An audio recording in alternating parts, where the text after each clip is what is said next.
Morning. Please be seated. Our last case this morning is M.P.F. aka W.M. versus the Department of Children and Families. Counsel, you may proceed. Good morning, Your Honor. May it please the court. My name is Thomas Butler. I represent the appellant, Father M.P.F. You wish to reserve some time? Yes, Your Honor. I ask to reserve 2 minutes. I believe the brief's pretty specific. Purposes of this oral argument. Well, we can get right to the merits, can we not? Because there were no orders on the other two matters you wish to discuss, such as the disqualification or the contempt. Correct. That at the minimum takes care of those two issues, correct? Meaning no ability for review here. The issue with there is that there's no order required under the Supreme Court, Florida Supreme Court case, Marahi. For which? On the issue of the judicial disqualification. There is there not when it's before trial? During trial, there's no order required, but during trial, or before trial rather, there's a written order required, is there not? I do not believe Rule 2.330, which is Judicial Rules of Administration, requires a written order. I do not believe so. The rule requires the motion to be filed within 10 days of the... That's correct, yes. ...of the action, and here it was well over 30 days, correct? Yes, Your Honor. However... So that if the written order doesn't dispose of it, that disposes of it, correct? That's correct, but we have a different issue here, and that's because on Marahi, like here, the appellant did not know of the grounds for disqualification. When was counsel? Was there counsel at the first hearing, the shelter hearing? Did the father have counsel? No, Your Honor. And the father didn't even show up, right? Or he showed up and refused to testify. Yes. However, he also was never apprised of the right to counsel at the hearing.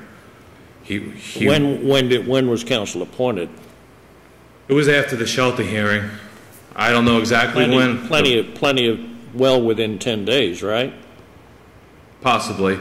But the issue, Your Honor, is not that. It's the fact that the trial judge removed the father from the courtroom and asked the mother to come in to speak with her. So, like Marahi, he was never apprised of the issue that was raised. He received his lawyer. Yes, but and you can't tell me whether or not I received this lawyer more than 10 days after the motion, can you? No, Your Honor, but that's not dispositive of this issue. That's my argument. This is not a regular 2.330 issue. We have fundamental error here, which can be raised in the first time on appeal. And under the Marahi case, what happened there was that the trial judge, without the knowledge of the appellant, had worked at the state attorney's office previously, and that was a criminal case. So the appellant in that case, the Marahi, did not have any knowledge until the appeal was pending, and the court allowed him to raise the issue for the first time in appeal, and they reversed the case and remanded for the proceedings to be held in front of a different judge. Here we have the same issue. The appellant had no idea that the judge made these comments. There were comments that he knew of that were in his presence.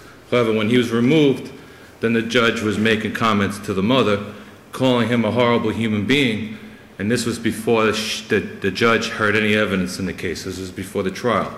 And as one would know, if the party was not present in the courtroom, and since the transcripts were not furnished until this appeal came about, then the father has learned that the judge also made these extra comments. And Marahi relied on the canon. You say Marahi, I think you mean Maharaj v. State? That's correct. Is that the case you're talking about? Okay. That's correct. Got it. Which is a Florida Supreme Court case. On the merits, it seems that there's clear evidence of abandonment and egregious neglect. Does there not? I respectfully disagree, Your Honor, on egregious conduct. The statute, which is reviewed de novo by this court, requires that it's the parent. As we know, NM was not his child.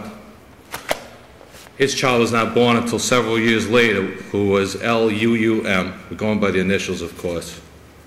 And M, there was an incident where the father was not, the father of N.M. was the mother's child, and he was not residing with or caring for N.M. Well, the statute speaks of the child or the child's sibling. That's correct, but also requires... This N.M. was the child's sibling. Yes, I want to make sure I get the initials correct. In this case. Yes, however, So if you read if there's clear and convincing proof that the parent engaged in egregious conduct and knowingly failed to prevent egregious conduct that threatens the life safety of a child's sibling, that can be grounds for termination, right?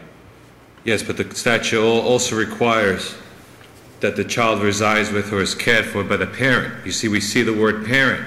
The father was not the parent of... Yeah, counsel, so I understand you're drawing the, excuse me, Yes. You're drawing the line on the statute because he wasn't either the biological or adopted parent, therefore the statute doesn't apply is your argument, correct? That's correct. And also, But let's take it one step further, because that's my question.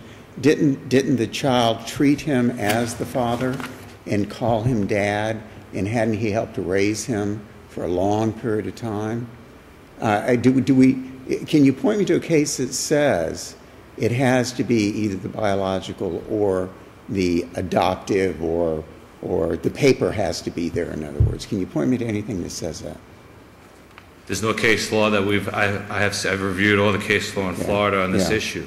That's why I was wondering, Yes. because I looked and I couldn't find it. There's no case that supports the DCF termination under these grounds. I've only seen it with parents. Could you address the alternative grounds of abandonment? I don't understand the question, Your Honor. I'm sorry. Can you address abandonment of Yes. the child? One is there was no findings of how much the father was making. There was no proof that he was making any money in the record. They have to prove, the DCF has to prove that there was a willful rejection of the parental responsibilities. And the other prong of the abandonment here No is... address, no way to reach him, child's in surgery, intensive care, and Yes. dad's nowhere to be found. But the problem here, we have the DCF worker, a government worker telling the father, you're ordered not to have any contact with the child, and at all. And he wasn't even allowed to have contact with the hospital. And that's why we have this issue here. And that's because he either didn't show up at the hearing or he showed up and wouldn't participate. We have no proof. My recollection is didn't show up at the first hearing. At the shelter hearing, however, we have no proof of any actual notice, where it was, the time it was. There was no proof in the record of that at all. Well, he said he went to the wrong building. That's correct. So that's why... It must have been something. He said he went to the wrong building, so one must assume that he had some notion that something was happening. Yeah, but correct. However, actual notice would be the actual Something was location. happening in the vicinity of the Florida Department of Children and Families that he was interested in. Going back to egregious... It wasn't the Miami Arena. It was the Florida Department of Children and Families that However, caught his attention. If we really look at the record also, the shelter hearing may have happened on a Saturday as well. I personally have never been to a shelter hearing on a Saturday, so I would not even know where to go. It wasn't at the regular courthouse, possibly. Also, no one ever told him that he could go challenge any orders. He was told by the department, which I indicated is a government agency, he had no contact at all, so he abided by that rule, by the order. And getting back to the egregious conduct, there's only one incident alleged here, and that's that the father assaulted the mother with a knife when he broke into the New Horizons. She was caring for her own child at New Horizons. Here we don't have egregious conduct because the statute states that egregious, I'm going to read it, it's 39.8061F2. Egregious conduct may include an act or omission that occurred only once, but was of such intensity, magnitude, or severity as to endanger the life of the child. We don't have any evidence whatsoever that the life of NM was ever... But it says may include. It doesn't mean that it solely has to be the life. It says egregious conduct may include an act, but also the definition before that talks about abuse, abandonment, neglect, or any other conduct that is deplorable, flagrant, or outrageous by normal standard or conduct. I mean, doesn't that part of the statute fly in the face of your argument? I mean, here it's alleged, and there was testimony, that he broke in, he threatened her with a knife, he dragged her across the floor by the hair in front of the sibling. Yes. So that's pretty egregious, counsel. Am I correct? Would you agree with me on that? I respectfully disagree, Okay. because I believe the egregious conduct sentence places a condition on when it occurs once. I mean, not only was he not the parent or resided with or cared for that sibling, which is required, but also it doesn't rise to the level, because it mandates when it's one time. You're asking us to take a real, and there's nothing wrong with that, but you're asking us to take a very narrow interpretation of these statutes, aren't you? Well, I'm asking for the court to make a plain reading interpretation, the word based on the wording, how narrow it is. But I'm asking the court to make a straight interpretation on the words themselves under the statute, especially since we don't have there was no case law in this area. Thank you, counsel. Thank you. Thank you very much. We'll give you a minute for rebuttal. You went over your time. Good morning, Your Honors. Hillary Kambour for the Guardian Ad Litem Program and Karla Perkins for the Department. We've split the issues, Your Honor. I'm going to handle the abandonment and egregious abuse grounds, and Ms. Perkins is going to is available to discuss the contempt and the disqualification. Let me start with your comment, Judge Suarez. There is actually a case, and I'm happy to file a notice of supplemental authority called NRR versus the Department of Children and Families, decided by this court, wherein it's at 959 South 2nd 359 in 2007, where the egregious abuse was to a stepchild. And this court terminated the parental rights of the father's actual biological child based on his abuse of a stepchild. So contrary to Mr. Butler's assertion that there is no case out there where a bio child's rights are terminated based on the acts of a non-bio child is not the case, that case. And I'm happy to file a notice of supplemental authority. I want to jump, so I think Your Honors indicate that the statute was followed in this case, that the egregious conduct, as Your Honor pointed out, Judge Suarez, that the child considered the father to be his father, referred to him as daddy, in fact, continued to recite the terrifying memory of seeing his daddy try to kill his mommy, demonstrates that he was caring for her enough sufficiently in the child's mind, and that this egregious conduct, what's really important is this court noted in TP, citing, agreeing with the 5th DCA that subsection F represents a, quote, legislative expression that parents who committed egregious acts of abuse against one child pose an unacceptable risk that they will abuse their remaining children.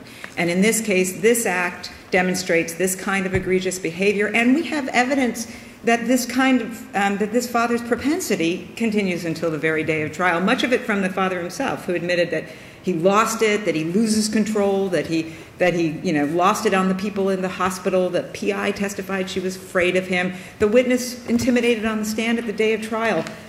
Notably, the father's comment that he forced the mother to bond with the child. I forcibly made her love him. This is evidence of this continuing violent propensity. With respect to abandonment, the father testified that he knew about the shelter hearing. He was told about the shelter hearing by the case manager. He gave false information in terms of his whereabouts to the protective investigator, so they couldn't find him anyway. But importantly, he testified he knew the case manager very well because he was involved in the older sibling's case when it was in dependency. He was involved the whole time. He talked to her all the time on the phone. He knew how to contact this woman. Not only did he not come to court, except when he was transported by the Department of Corrections, but he didn't even call to inquire about his child while she was in the hospital. So even if he did believe he could never see the child, which of course was erroneous because all he had to do was show up, be appointed counsel. And unless there was competent and substantial evidence it wasn't in the best interest to have visitation, he would have been awarded visitation, certainly supervised. Never came, never tried, and never even called to inquire with this case manager who he knew. He never showed up at a hearing until the Department of Corrections brought him? That's correct, Your Honor. And that was at the TPR advisory, where he refused to give his name. And then again for trial, again, via the Department of Corrections. So we would respectfully request this court to affirm the lower court's order. Thank you.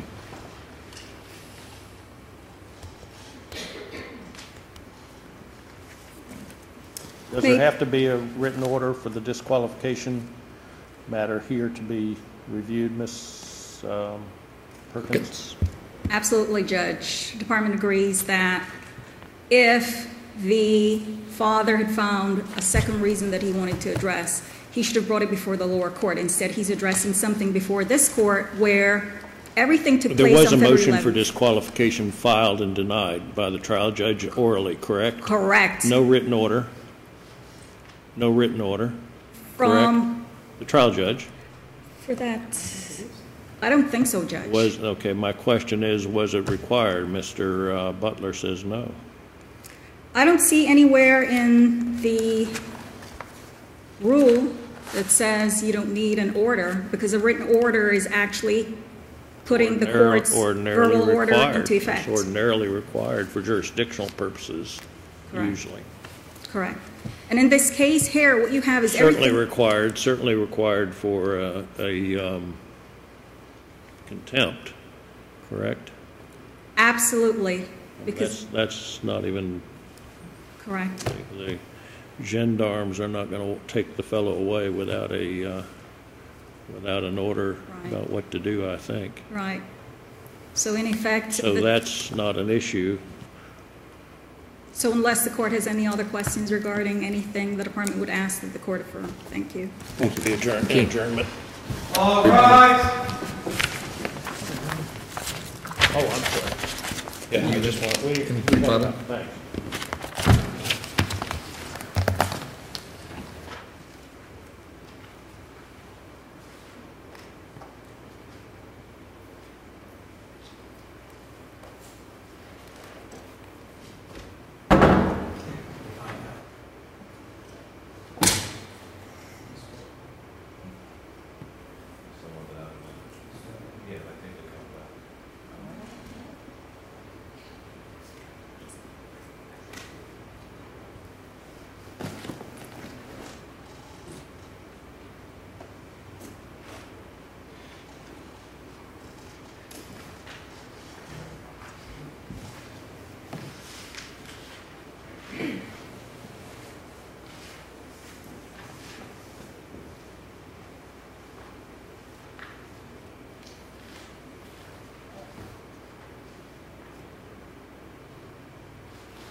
Court is adjourned.